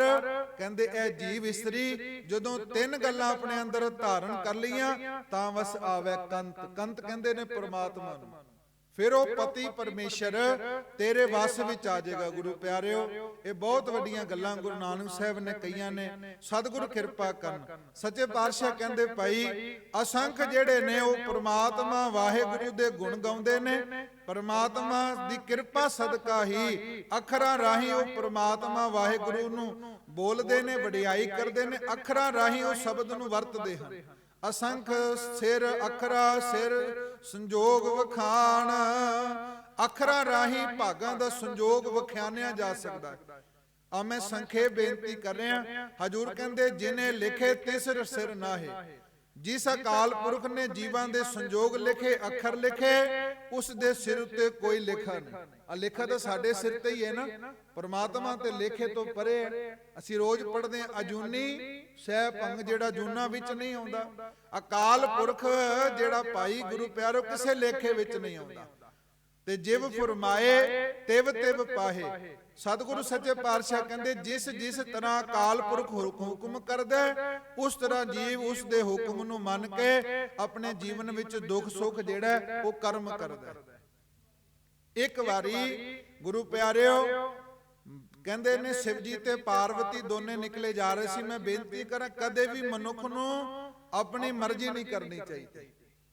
ਕਹਿੰਦੇ ਨੇ ਕੁਝ ਬੱਚੇ ਨਹਾ ਰਹੇ ਸਨ ਤੇ ਇੱਕ ਬੱਚਾ ਅੱਖਾਂ ਤੋਂ ਸਾਧ ਸੰਗ ਜੀ ਹੀਣਾ ਸੀ ਤੇ ਦਿਖਦਾ ਨਹੀਂ ਸੀ। ਤੇ ਪਾਰਵਤੀ ਦੇ ਮਨ ਵਿੱਚ ਦਇਆ ਆ ਗਈ। ਕਹਿੰਦੇ ਸ਼ਿਵ ਜੀ ਆਪਣੇ ਪਤੀ ਨੂੰ ਕਹਿੰਦੀ ਇਹ ਮਨੁੱਖ ਬਾਕੀ ਸਾਰੇ ਨਹਾ ਰਹੇ ਨੇ ਦਰਿਆ ਵਿੱਚ, ਇਹ ਬੈਠਾ ਇੱਥੇ ਇਹ ਨਹਾਉਂਦਾ ਨਹੀਂ, ਤੇ ਤੁਸੀਂ ਇਹਨੂੰ ਕਿਰਪਾ ਕਰੋ ਅੱਖਾਂ ਦੇ ਦਿਓ ਇਹ ਵੀ ਨਹਾਵੇ। ਕਹਿੰਦੇ ਜੋ ਕੁਝ ਪ੍ਰਮਾਤਮਾ ਕਰ ਰਿਹਾ ਚੰਗਾ ਕਰ ਰਿਹਾ, ਤੂੰ ਵਿੱਚ ਦਖਲ ਅੰਦਾਜ਼ੀ ਨਾ ਦੇ। ਕਹਿੰਦੇ ਨਹੀਂ ਮੇਰਾ ਮਨ ਕਰਦਾ ਤੁਸੀਂ ਇਹਨੂੰ ਅੱਖਾਂ ਦੇ ਦਿਓ। ਕਹਿੰਦੇ ਚਲੋ ਦੇ ਦਿੱਤੀਆਂ। ਜਿਵੇਂ ਉਸ ਬੱਚੇ ਨੂੰ ਅੱਖਾਂ ਦਿੱਤੀਆਂ, ਬੱਚੇ ਨੇ ਦਰਿਆ ਵਿੱਚ ਛਾਲ ਮਾਰੀ ਤੇ ਗੁਰੂ ਪਿਆਰਿਓ ਜਿਹੜੇ ਬੱਚੇ ਨਹਾ ਰਹੇ ਸੀ ਇੱਕ ਇੱਕ ਨੂੰ ਡੁਬੋ ਕੇ ਮਾਰ ਦਿੱਤਾ। ਆਖੋ ਸਤਨਾਮ। ਪਾਰਵਤੀ ਕਹਿੰਦੀ ਸੀ ਜਿਵੇਂ ਸੀ ਉਵੇਂ ਚੰਗ ਉਵੇਂ ਰਹਿਣ ਦਿਓ, ਇਹ ਪ੍ਰਮਾਤਮਾ ਦੀ ਖੇਡ ਹੈ। ਸਤਿਗੁਰੂ ਸੱਚੇ ਪਾਤਸ਼ਾਹ ਜੀ ਕਿਰਪਾ ਕਰਦੇ ਆ। ਗੁਰੂ ਪਿਆਰਿਓ ਜਦੋਂ ਪ੍ਰਮਾਤਮਾ ਕਿਰਪਾ ਕਰ ਦਿੰਦਾ ਤੇ ਮਨੁੱਖ ਜਿਹੜਾ ਹੁਕਮ ਵਿੱਚ ਉਹ ਰਹਿਣਾ ਸ਼ੁਰੂ ਕਰ ਦਿੰਦਾ, ਉਹ ਗੁਰੂ ਪਿਆਰਿਓ ਇਹ ਗੁਣ ਜਿਹੜੇ ਨੇ ਆਪਣੇ ਅੰਦਰ ਧਾਰਨ ਕਰ ਲੈਂਦਾ। ਸਤਿਗੁਰੂ ਕਹਿੰਦੇ ਜੇਤਾ ਕੀਤਾ ਤੇਤਾ ਨਾਉ। ਇਹ ਸਾਰਾ ਸੰਸਾਰ ਜਿਹੜਾ ਹੈ ਅਕਾਲ ਪੁਰਖ ਨੇ ਬਣਾਇਆ, ਅਕਾਲ ਪੁਰਖ ਦਾ ਸਰੂਪ ਹੈ। ਇਸ ਵਿੱਚ ਸੰਸਾਰ ਨੂੰ ਗੁਰੂ ਪਿਆਰਿਓ ਪ੍ਰਮਾਤਮਾ ਰੂਪ ਕਰਕੇ ਦੇਖਣਾ ਚਾਹੀਦਾ। ਹਰ ਸਮੇਂ ਹਰ ਜਗ੍ਹਾ ਤੇ ਪ੍ਰਮਾਤਮਾ ਆਪ ਵਰਤਦਾ। ਹਜੂਰ ਕਹਿੰਦੇ ਵਿਣ ਨਾਵੈ ਨਾਹੀ ਕੋ ਥਾਉ। ਹੁਣ ਜੇ ਕੋਈ ਕਵੇ ਪਰਮਾਤਮਾ ਉਸ ਦੇਸ਼ ਵਿੱਚ ਨਹੀਂ, ਉਸ ਜਗ੍ਹਾ ਵਿੱਚ ਨਹੀਂ, ਇੱਕ ਥਾਂ ਬਚਨ ਹੁੰਦਾ ਸਤਿਗੁਰ ਦਾ, ਮਹਾਰਾਜ ਕਹਿੰਦੇ ਅੱਗੋਂ ਦੇਖੈ ਪਿੱਛੋਂ ਦੇਖੈ ਤੁਝ ਤੇ ਕਹਾਂ ਸਪਾਵੇ।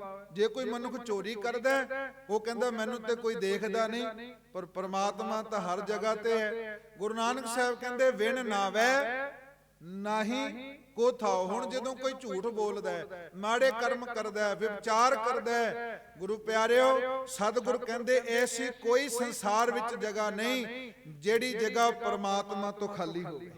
ਵਿਣ ਨਾਵੈ, ਬਿਨਾ ਨਾਮ ਤੋਂ, ਪਰਮੇਸ਼ਰ ਤੋਂ ਨਾਹੀ ਕੋ ਥਾਉ। ਗੁਰੂ ਪਿਆਰਿਓ ਐਸਾ ਸ੍ਰਿਸ਼ਟੀ ਦਾ ਕੋਈ ਜਰਰਾ ਨਹੀਂ ਜਿੱਥੇ ਪਰਮਾਤਮਾ ਮੌਜੂਦ ਨਹੀਂ। ਸਮਾਂ ਹੋ ਚੁੱਕਾ ਬੜਾ, ਆਓ ਸਤਿਗੁਰ ਕਹਿੰਦੇ ਕੁਦਰਤ ਕਵਣ ਕਹਾਂ ਵਿਚਾਰ, ਵਾਰਿਆ ਨਾ ਜਾਵਾ ਏਕ ਵਾਰ, ਜੋ ਤੁਧ ਭਾਵੈ ਸਾਈ ਭਲੀਕਾਰ, ਤੂੰ ਸਦਾ ਸਲਾਮਤ ਨਿਰੰਕਾਰ।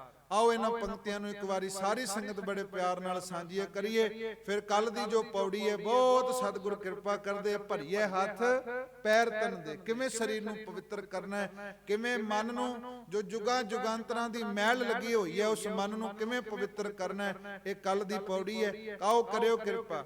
ਵਾਰਿਆ ਨਾ ਜਾਵਾ ਏਕ ਵਾਰ, ਵਾਰਿਆ ਨਾ ਜਾਵਾ ਏਕ ਵਾਰ, ਵਾਹ ਵਾਹ।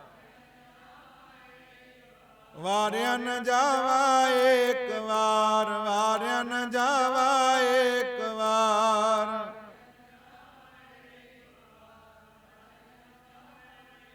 ਸੱਚੇ ਪਾਤਸ਼ਾਹ ਮੈਂ ਤੇਰੇ ਤੋਂ ਇੱਕ ਵਾਰੀ ਸਦਕੇ ਹੋਣ ਜੋਗਾ ਨਹੀਂ, ਕਿਉਂਕਿ ਤੇਰੇ ਗੁਣ ਬੇਅੰਤ ਨੇ।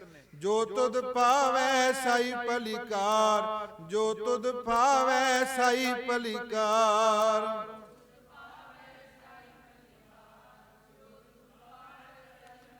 ਤੂੰ ਸਦਾ ਸਲਾਮਤ ਨਿਰੰਕਾਰ, ਤੂੰ ਸਦਾ ਸਲਾਮਤ ਨਿਰੰਕਾਰ।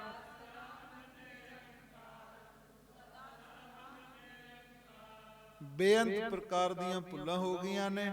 ਧੰਨ ਗੁਰੂ ਗ੍ਰੰਥ ਸਾਹਿਬ, ਧੰਨ ਗੁਰੂ ਨਾਨਕ ਸਾਹਿਬ ਆਪ ਸਮੂਹ ਸੰਗਤਾਂ ਬਖਸ਼ਣ ਯੋਗ ਨੇ। ਬਖਸ਼ ਲੈਣਾ, ਅਸੀਸਾਂ ਬਖਸ਼ਿਸ਼ ਕਰਨੀਆਂ। ਸੱਚੇ ਪਾਤਸ਼ਾਹ ਕਿਰਪਾ ਕਰਨ, ਹੋਈਆਂ ਭੁੱਲਾਂ ਚੁੱਕਾਂ ਦੀ ਮਾਫੀ। ਆਉਣ ਵਾਲੇ ਸਮੇਂ ਵਿੱਚ ਸਤਿਗੁਰੂ ਨਾਮ ਧੰਨ ਗੁਰਸਿੱਖੀ ਜੀਵਨ ਤੇ ਆਪਣੇ ਵਿਚਾਰ ਕਰਨ ਦੀ ਦਾਤ ਬਖਸ਼ਿਸ਼ ਕਰਕੇ ਨਿਵਾਜਣਾ ਕਰਨ। ਇਹ ਲੋਕ ਸੁਖੀਏ ਪਰਲੋਕ ਸੁਹੇਲੇ, ਨਾਨਕ ਹਰ ਪ੍ਰਭ ਆਪੇ ਮੇਲੇ।